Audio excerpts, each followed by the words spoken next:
Ya, Mari Bapak Ibu kita membaca firman Tuhan dari kitab Kejadian 35 ayat 1 sampai 29. Demikian firman Tuhan.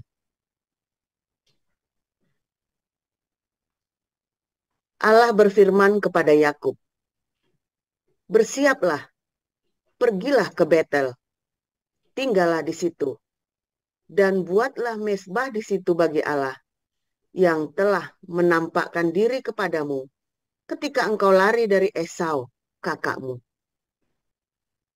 Lalu berkatalah Yakub kepada seisi rumahnya dan kepada semua orang yang bersama-sama dengan dia, "Jauhkanlah dewa-dewa asing yang ada di tengah-tengah kamu. Tahirkanlah dirimu dan tukarlah pakaianmu. Marilah kita bersiap dan pergi ke Betel. Aku akan membuat mezbah di situ bagi Allah yang telah menjawab aku pada masa kesesakanku dan yang telah menyertai aku di jalan yang kutempuh." Mereka menyerahkan kepada Yakub segala dewa asing yang dipunyai mereka dan anting-anting yang ada pada telinga mereka. Lalu Yakub menanamnya di bawah pohon besar yang dekat Sikem. Sesudah itu berangkatlah mereka, dan kedahsyatan yang dari Allah meliputi kota-kota sekeliling mereka, sehingga anak-anak dikejar. Sampailah Yakub ke Luz yang di tanah Kanaan, yaitu Betel. Ia dan semua orang yang bersama-sama dengan dia. Didirikannya lah mezbah di situ, dan dinamainyalah tempat itu El Betel, karena Allah telah menyatakan diri kepadanya di situ ketika ia lari terhadap kakaknya. Ketika Deborah, inang pengasuh Ribka, mati, dikuburkanlah ia di sebelah hilir Betel, di bawah pohon besar, yang dinamai orang pohon besar penangisan. Setelah Yakub datang dari Padan Aram, maka Allah menampakkan diri pula kepadanya dan memberkati dia. Firman Allah kepadanya, "Namamu Yakub, dari sekarang namamu bukan lagi Yakub, melainkan Israel. Itulah yang akan menjadi namamu." Maka Allah menamai dia Israel. Lagi firman Allah kepadanya, "Akulah Allah yang Maha Kuasa, beranak cuculah dan bertambah banyak. Satu bangsa, bahkan sekumpulan bangsa-bangsa akan terjadi daripadamu, dan raja-raja akan berasal daripadamu. Dan negeri ini yang telah kuberikan kepada Abraham dan kepada Ishak akan kuberikan kepadamu dan juga kepada keturunanmu." Lalu naiklah Allah meninggalkan Yakub dari tempat ia berfirman kepadanya. Kemudian Yakub mendirikan tugu di tempat itu, yakni Tugu Batu. Ia mempersembahkan korban curahan dan menuangkan minyak di atasnya. Yakub menamai tempat di mana Allah telah berfirman kepadanya, Betel. Sesudah itu berangkatlah mereka dari Betel. Ketika mereka tidak berapa jauh lagi dari Efrata, bersalinlah Rahel. Dan bersalinnya itu sangat sukar. Sedang ia sangat sukar bersalin. Berkatalah bidan kepadanya, "Janganlah takut. Sekali ini pun anak laki-laki yang kau dapat." Dan ketika ia hendak menghembuskan nafas, sebab ia mati kemudian. Diberikannya nama Ben-Oni kepada anak itu. Tetapi ayahnya menamainya Benyamin. Demikianlah Rahel mati. Lalu ia dikuburkan di sisi jalan di Efrata, yaitu Bethlehem. Yakub mendirikan tugu di atas kuburnya itu. Ulang, Yakub mendirikan tugu di atas kuburnya. Itulah tugu kubur Rahel sampai sekarang. Sesudah itu berangkatlah Israel. Lalu ia memasang kemahnya di seberang Migdal Eder. Ketika Israel diam di negeri ini, terjadilah bahwa Ruben sampai tidur dengan Bilha, gundik ayahnya. Dan kedengaranlah hal itu kepada Israel. Adapun anak-anak lelaki Yakub 12 orang jumlahnya. Anak-anak Lea ialah Ruben, anak sulung Yakub. Kemudian Simeon, Lewi, Yehuda, Isakar, dan Zebulon. Anak-anak Rahel ialah Yusuf dan Benyamin. Dan anak-anak Bilha, budak perempuan Rahel ialah Dan, serta Naftali. Dan anak-anak Zilpa, budak perempuan Lea ialah Gad dan Asher. Itulah anak-anak lelaki Yakub yang dilahirkan baginya di Padan Aram. Lalu sampailah Yakub kepada Ishak ayahnya di Mamre dekat Kiryat Arba. Itulah Hebron, tempat Abraham dan Ishak tinggal sebagai orang asing. Adapun umur Ishak 180 tahun. Lalu meninggallah Ishak. Ia mati dan dikumpulkan kepada kaum leluhurnya. Ia tua dan suntuk umur. Maka Esau dan Yakub, anak-anaknya itu, menguburkan dia. Demikian. Terima kasih. Selanjutnya, Ibu Sharma. Baik. Lukas 2. Baik, saya akan membacakan kebenaran firman Tuhan yang terambil dari Lukas 2 ayat 1 sampai 20. Beginilah firman Tuhan. Pada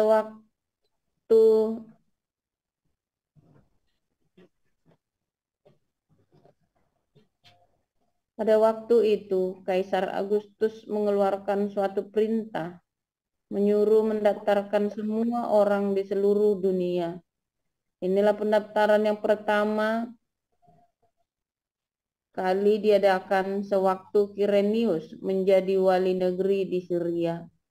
Maka pergilah semua orang mendaftarkan diri masing-masing di kotanya sendiri. Demikian juga Yusuf pergi dari kota Nazaret di Galilea ke Yudea, ke kota Daud yang bernama Bethlehem, karena ia berasal dari keluarga dan keturunan Daud, supaya didaftarkan bersama-sama dengan Maria, tunangannya yang sedang mengandung.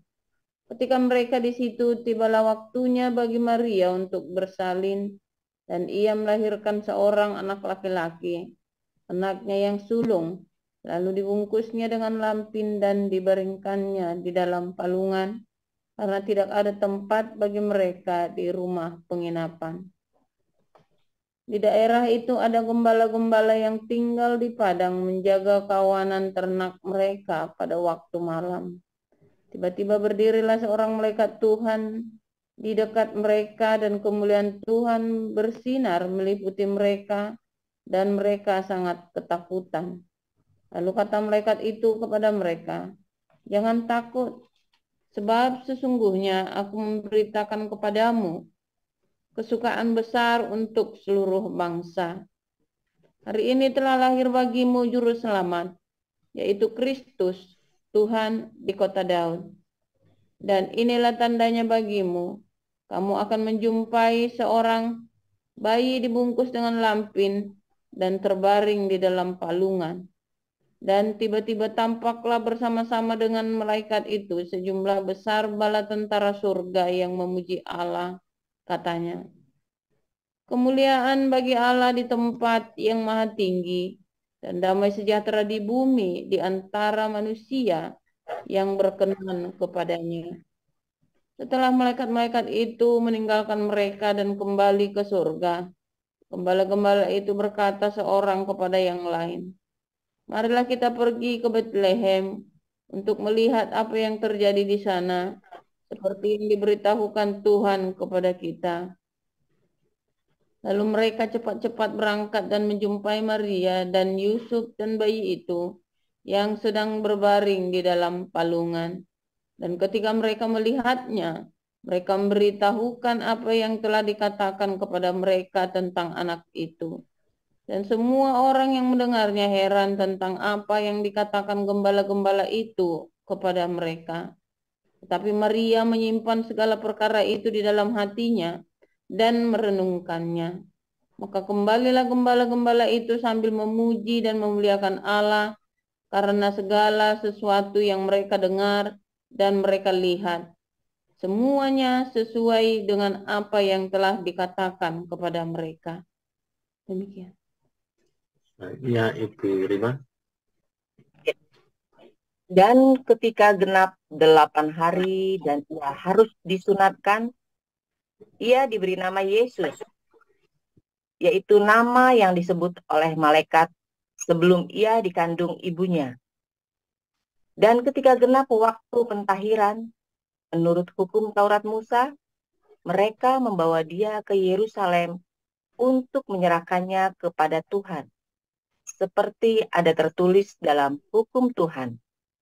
Semua anak laki-laki sulung harus dikuduskan bagi Allah, dan untuk mempersembahkan korban menurut apa yang difirmankan dalam hukum Tuhan, yaitu sepasang burung tekukur atau 2 ekor anak burung merpati. Adalah di Yerusalem seorang bernama Simeon, ia seorang yang benar dan saleh, yang menantikan penghiburan bagi Israel. Roh Kudus ada di atasnya, dan kepadanya telah dinyatakan oleh Roh Kudus bahwa ia tidak akan mati sebelum ia melihat Mesias, yaitu Dia yang diurapi Tuhan. Ia datang ke bait Allah oleh Roh Kudus. Ketika Yesus, anak itu, dibawa masuk oleh orang tuanya untuk melakukan kepadanya apa yang ditentukan hukum Taurat, ia menyambut anak itu dan menatangnya sambil memuji Allah. Katanya, sekarang Tuhan, biarkanlah hamba-Mu ini pergi dalam damai sejahtera sesuai dengan firman-Mu.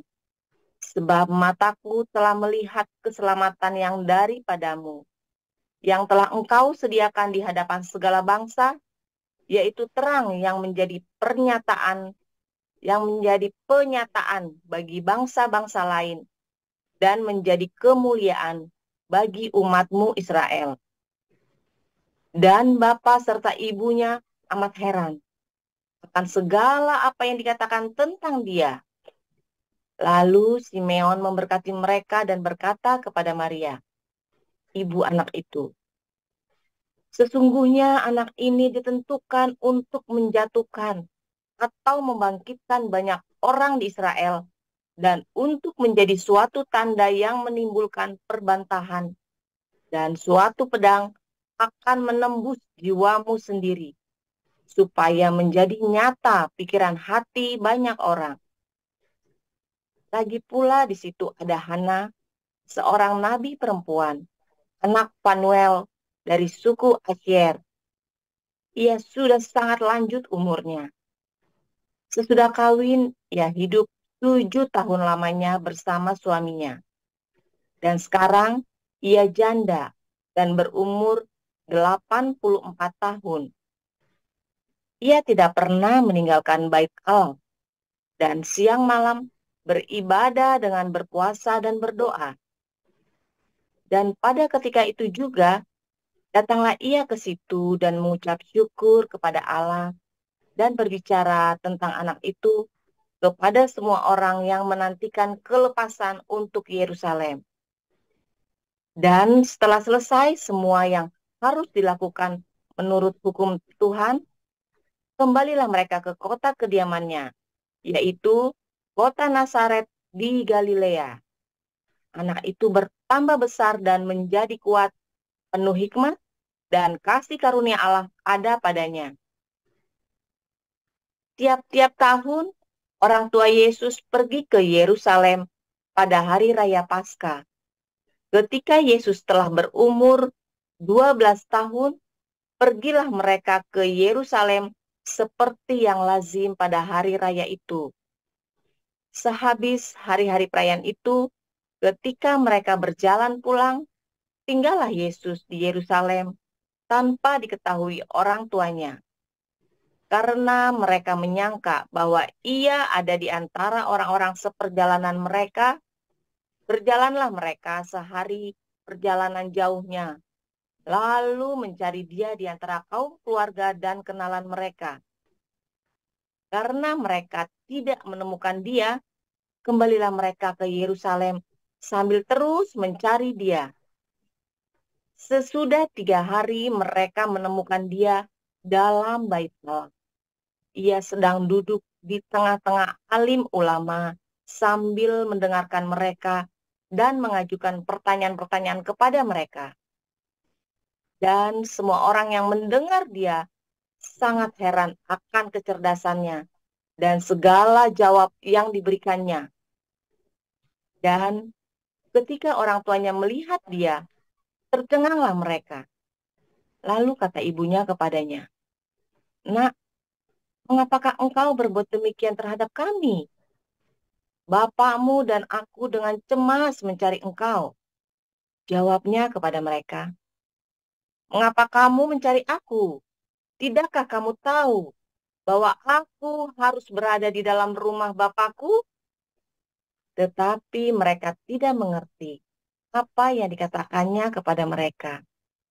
Lalu ia pulang bersama-sama mereka ke Nazaret, dan ia tetap hidup dalam asuhan mereka. Dan ibunya menyimpan semua perkara itu di dalam hatinya. Dan Yesus makin bertambah besar dan bertambah hikmatnya dan besarnya dan makin dikasihi oleh Allah dan manusia. Demikianlah sabda Tuhan. Terima kasih Ibu Nerliana, Ibu Sarma, dan Ibu Rima atas pembacaan firman Tuhannya. Firman Tuhan pagi ini disampaikan oleh Pastor Paul dengan judul Migdal Eder. Silakan Pastor.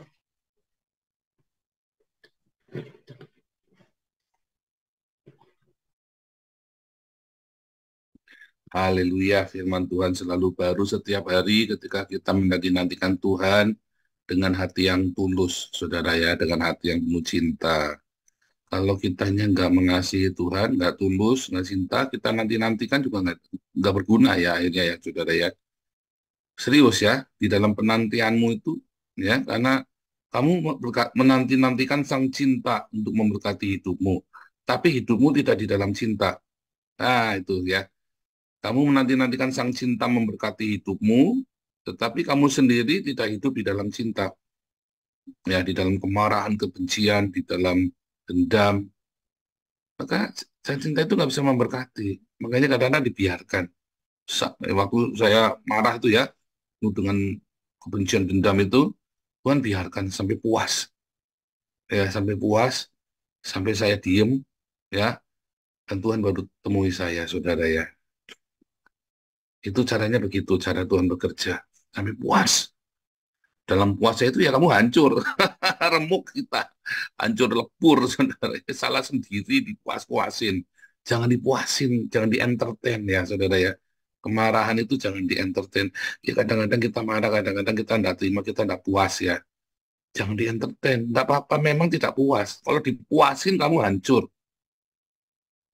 Dan Tuhan nggak bisa masuk. Roh Kudus tidak bisa masuk di dalam hidupmu, menguasai. Nggak bisa. Karena Roh Kudus itu sangat lembut. Nggak bisa maksa.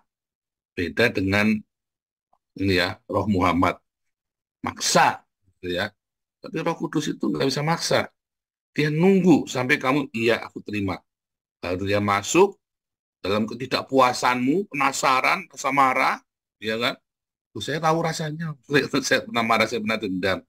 Ya, saya pernah benci, pernah ndak karu-karuan hidupnya ya, kemana-mana, panas, bawa pistol kemana-mana. Saya pernah ngalamin, saudara ya. Jadi saya tahu yang namanya nggak puas itu seperti apa ya, saudara ya. Nggak puas. Sudah ngebukin orang aja masih nggak puas. Memang ya hawanya itu loh. Hancur hidup saya. Hidup saya hancur ya, karena kita puasin.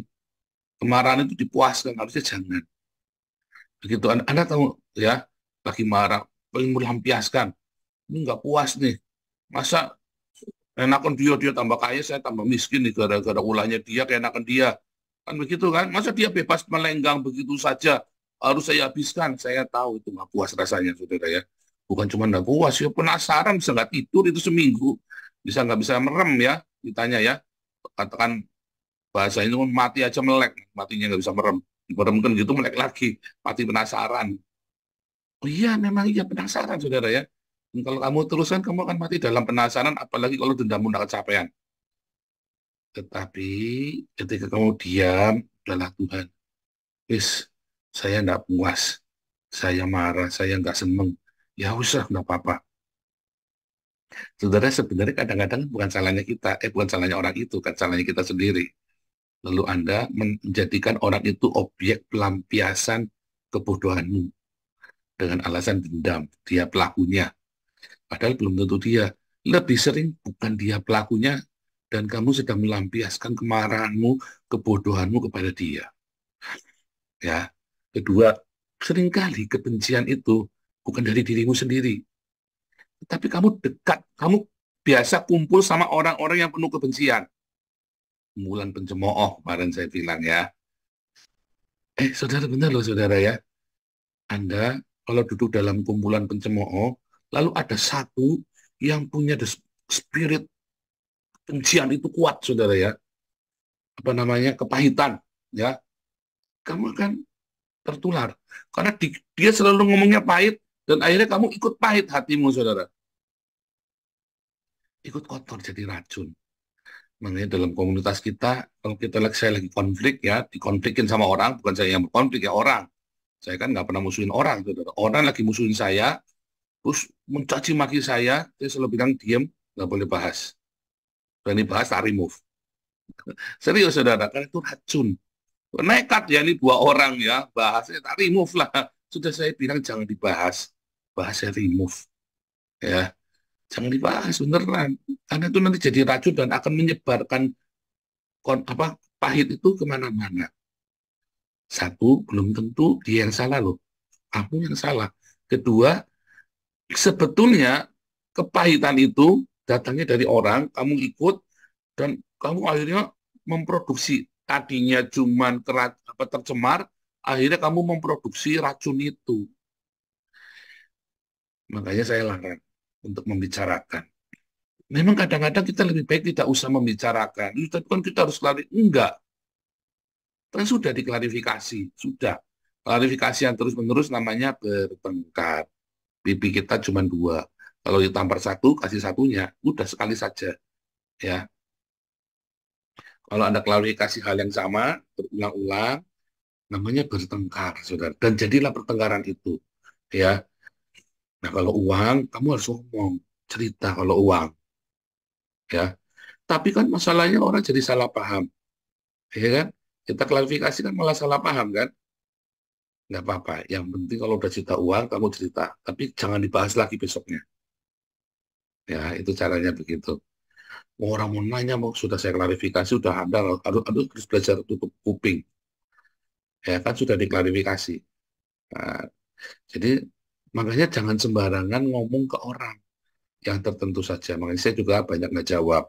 Kalau Anda WhatsApp ke saya, kalau saya rasa penting, saya jawab. Kalau banyak nggak penting, saya cuman biarkan saja. Nanti orang mikirnya, apa itu kan lari kan? Nah, Anda nggak usah mikir, jangan takut. Ya, nggak lari, nggak apa-apa, biar. Persetan dengan omongan orang lain. Anda jangan mau di-drive dengan omongan orang lain. Ya, lalu orang akan memframing kamu takut kan, lari kan? Nggak, sudah biarin saja.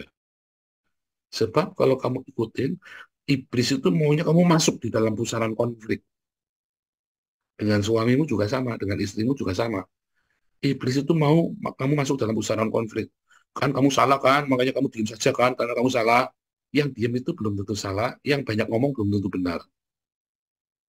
Tapi saya pastikan Anda, kalau kamu berkonflik, kamu menjelek-jelekan musuhmu, lawanmu, kamu pasti kalah. Dua-duanya pas saling menjelekannya, dua-duanya kalah. Remuk redam.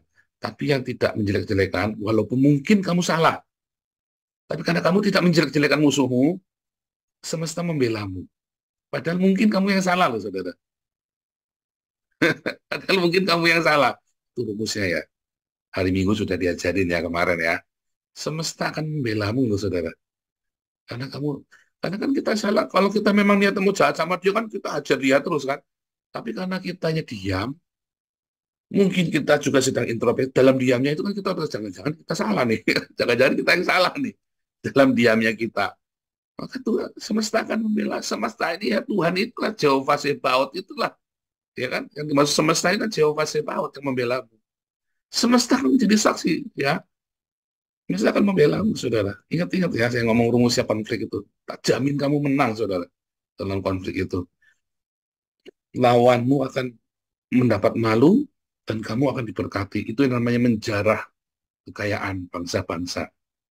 Karena ketika lawanmu itu sedang melemparkan kutuk, ya, dan kamu diam, kamu melekat sama Tuhan, sekalipun kamu yang salah, kamu sadar, kamu cepat melekat sama Tuhan, maka kutuk itu jadi berkat, saudara. Lalu kutuk yang kamu sedang melekat sama Jehovah Sebaot ini balik ke dia. Ya, itu rumusnya ya. Itu penjelasan rumusnya. Kenapa bisa begitu? Karena kan waktu dia ngutuk kan penuh kemarahan kan, sehingga dia kemakan sendiri kan. Orang marah kan nggak bisa kerja benar, saudara. Nggak bisa hidup benar orang lagi marah. Gimana orang lagi marah-marah? Tapi kamu yang tenang. Mungkin kamu yang salah. Balik lagi ya, mungkin kamu yang salah. Kamu melekat erat sama Tuhan. Nanti Tuhannya akan membenarkan kamu. Ya, itu rumusnya. Nah, kita cerita Migdal Eder. Migdal Eder ini adalah tempat di mana orang mengembalakan ternaknya, dombanya, untuk dikirim ke Yerusalem. Karena jaraknya hanya 10 menit. Setengah jam kalau jalan, saudara ya.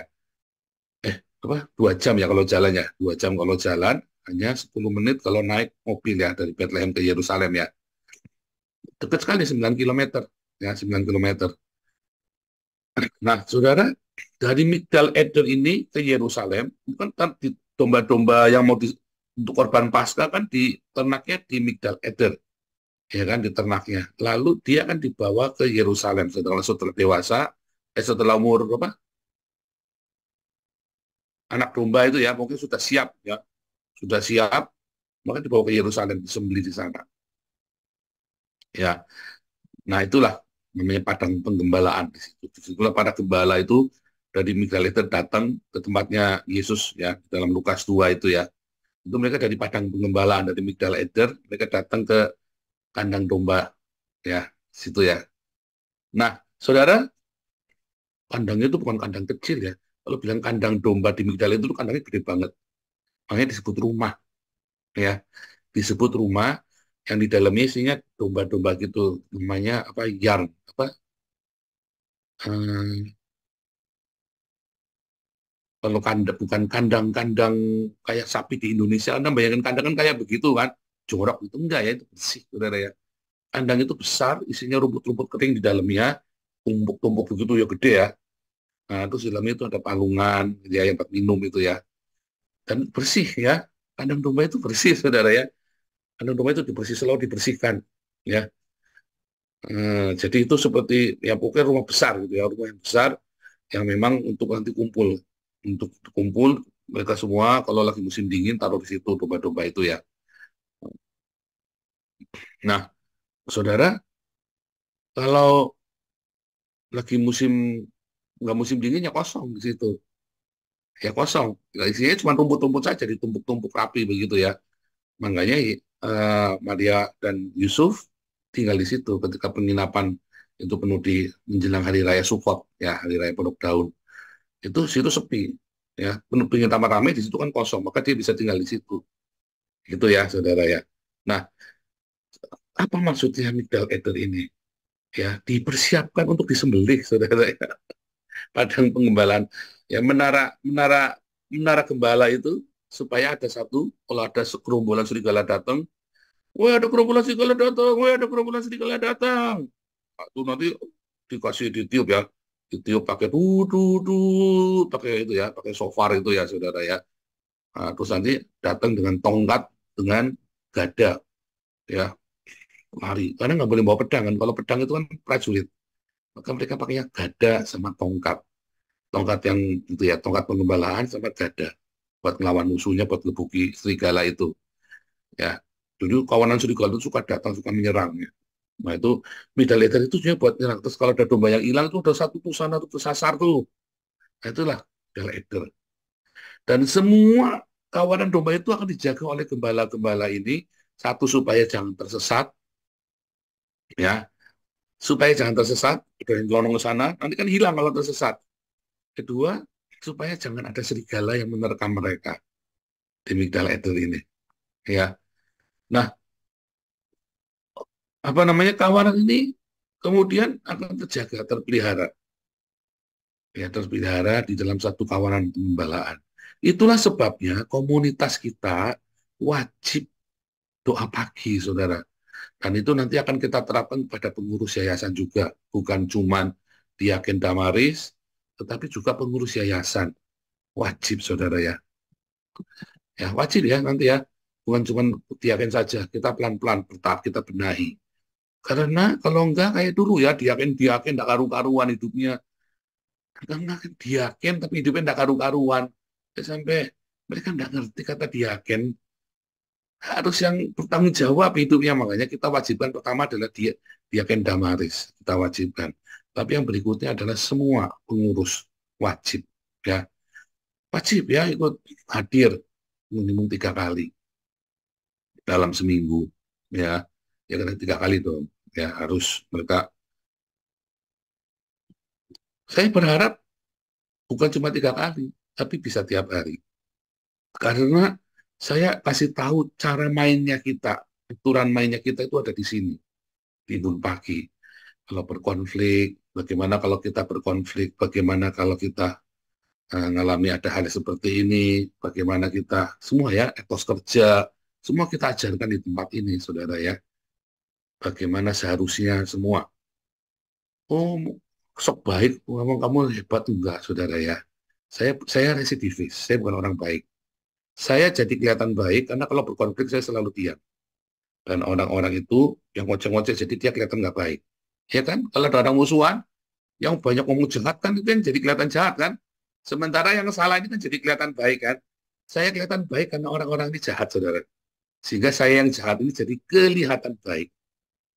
Paham nggak? Kamu jadi kelihatan baik kalau kamu diam saja. Mertua saya itu ya, waktu pengantin, masuk pengantin baru, ya, saya cerita sama kita ya, saudara ya. Ini kan anak orang kaya nih, keluarga orang kaya nih. Ya keluarga orang kaya, anak-anaknya ya namanya anak orang kaya gimana sih saudara? Belagu-belagu begitulah biasa. Lalu ada persaingan intrik-intrik di dalam orang kaya karena saking kayanya setiap anak bisa dikasih rumah satu-satu gede-gede saudara ya. Salah satunya mertua saya itu dikasih rumah gede sendiri, gede-gede. Cuman rumahnya dikasih yang paling gede, yang paling bagus. Jadi orang-orang pada marah sama dia. Ya, saudara. Wah, terus mertua saya ini paling rajin, dia selalu bantuin di toko kakeknya anak itu ya, opanya anak akungnya. Terus yang lain pada jelang-jelangan kemana-mana, suami istri pada pelesiran, waktu saya cuma diem di toko. Karena memang orang gila kerja. Mama mertua saya itu memang gila kerja, saudara. Jadi kerja otak. Isinya cuma kerja tok, saudara. Ya. Jadi dia di toko terus, sementara suaminya jalan kemana nggak mau, aku mau kerja saja. Jalan kemana nggak mau, aku mau kerja saja. Ya dieman jadinya sama akungnya kan, sama akungnya anak dieman. Wah, mulai intrik ya. Ya namanya begitu, orang kalau rajin kerja kan pasti tinggal disukai. Orang jujur, orang rajin kerja pasti nggak disukai, saudara ya. Dan ikutin aturan, itu pasti nggak disukai sama teman-temannya. Orang jujur, ikutin aturan, dan rajin kerja, pasti nggak disukain sama teman-temannya. Akhirnya, nah, tapi mertua saya waktu diintrik, difitnah, di apa, dia cuma diem aja, nggak pernah ngucap apa-apa. Ya, bahkan apa diototin di apa itu kan tinggalnya di rumah itu satu rumah, itu rumahnya gede banget rumahnya ya. Jadi itu satu kakak beradik itu tinggal di situ semua, dipelototin di apa ya, dia diem saja, saudara. Mungkin mertua saya juga bukan orang yang menyenangkan, mungkin ya, mungkin sebagai mereka masih mudanya kan saya juga nggak tahu seperti apa.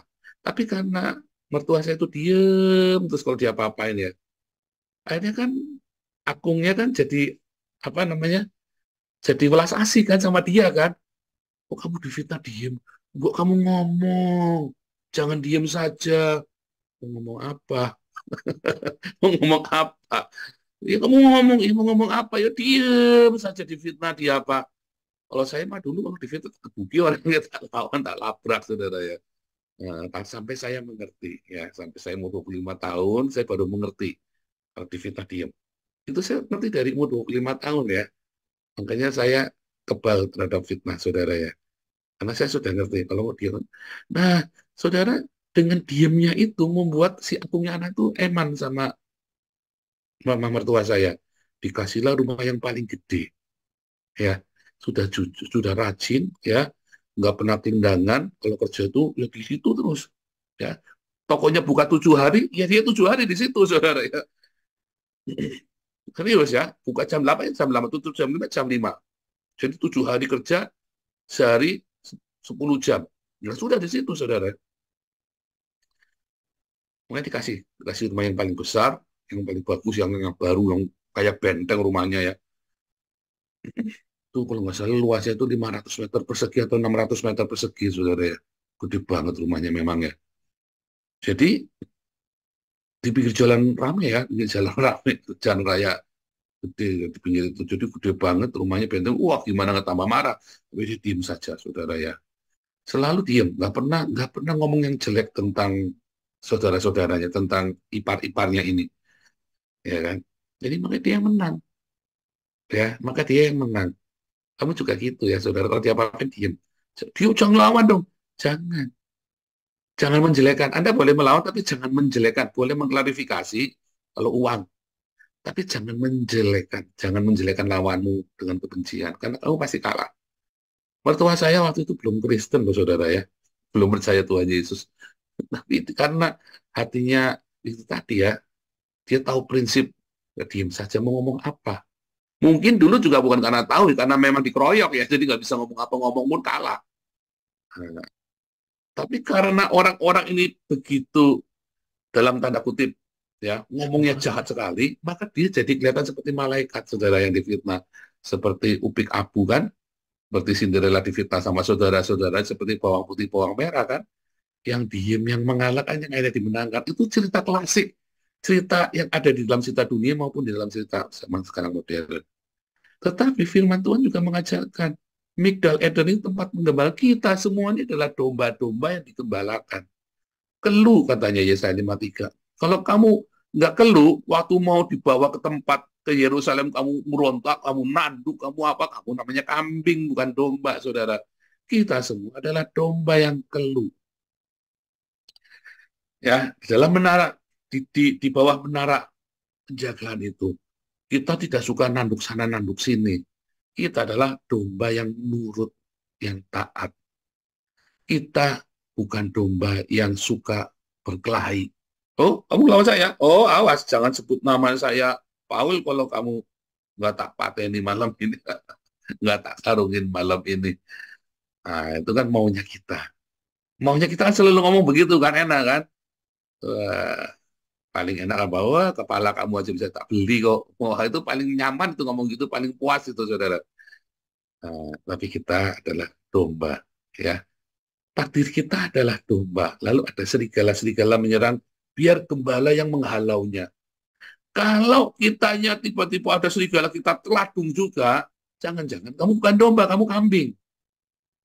Ya, jangan-jangan kamu kambing, kamu bukan domba. Kambingnya suka ladung sana, ladung sini.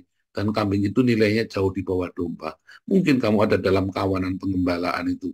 Tetapi nilai kamu tuh nggak hitungan. Nggak masuk hitungan, nggak mahal, murahan. Kambing itu murah. Domba itu lezat, saudara ya. Makanannya enak. Gunanya lebih banyak. Domba itu tidak suka makan sampah. Kambing itu apa saja dimakan sampah.